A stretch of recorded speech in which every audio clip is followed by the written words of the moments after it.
আচ্ছা, কখনো ভেবেছো যার ওপর সবচেয়ে বেশি ভরসা করেছিলে সেই মানুষটাই যদি তোমার চোখের সামনে তোমাকে ভেঙে দেয়,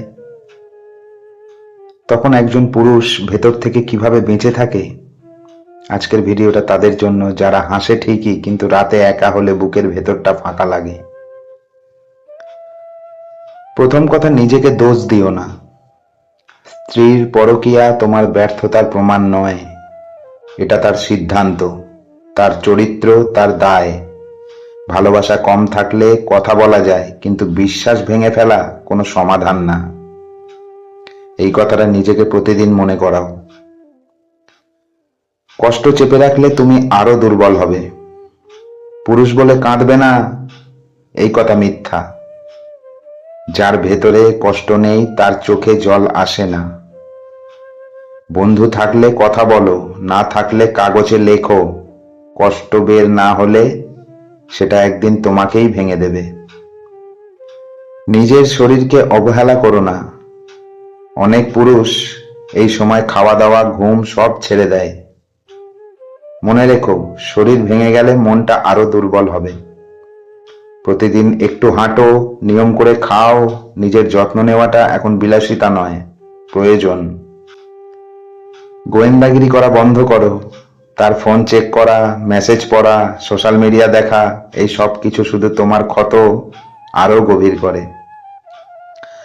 যা জানার জেনে গেছো, বারবার খুঁটিয়ে লাভ নেই, শুধু যন্ত্রণা বাড়বে, কমবে না। আত্মসম্মান বাঁচাও, সবচেয়ে জরুরি। ভালোবাসা ভিক্ষা করে পাওয়া যায় না। যে মানুষ সম্মান দিতে পারে না তার পাশে থাকার কোনো বাধ্যবাধকতা নেই। মনে রেখো, নিজেকে ছোট করে রাখলে কেউ তোমাকে বড় করে দেবে না। রাগের মাথায় সিদ্ধান্ত নিও না। এই সময় হঠাৎ সিদ্ধান্ত মানেই ভবিষ্যতের আফসোস। শান্ত হও, ভাবো, সব দিক বোঝো। সঠিক সিদ্ধান্ত কখনো তাড়াহুড়ো করে নেওয়া হয় না। একা পারছো না, সাহায্য নাও। কাউন্সিলর, থেরাপিস্ট, এগুলো দুর্বল মানুষের জন্য নয়, এগুলো সেই মানুষের জন্য যে ভেঙে না পড়ে ঘুরে দাঁড়াতে চায়। নিজের ভবিষ্যৎ নিয়ে ভাবা শুরু করো। তোমার জীবন এখানেই শেষ না। তোমার কাজ, তোমার স্বপ্ন, তোমার ক্ষমতা সব এখনো তোমার সঙ্গে আছে। নিজেকে তৈরি করো, কারণ শক্ত মানুষকেই জীবন সম্মান দেয়। যে মানুষ তোমার মূল্য বোঝে না, তার ভুলের জন্য তুমি কেন নিজেকে ধ্বংস করবে? নিজেকে বাঁচানোই এখন তোমার জীবনের সবচেয়ে বড় লড়াই।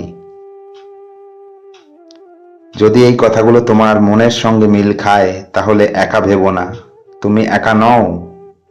ভিডিওটা শেয়ার করো এমন কারো সঙ্গে যে নীরবে লড়াই করছে। আর সত্যিকারের কথা শুনতে চ্যানেলটা অবশ্যই সাবস্ক্রাইব করে পাশে থেকো।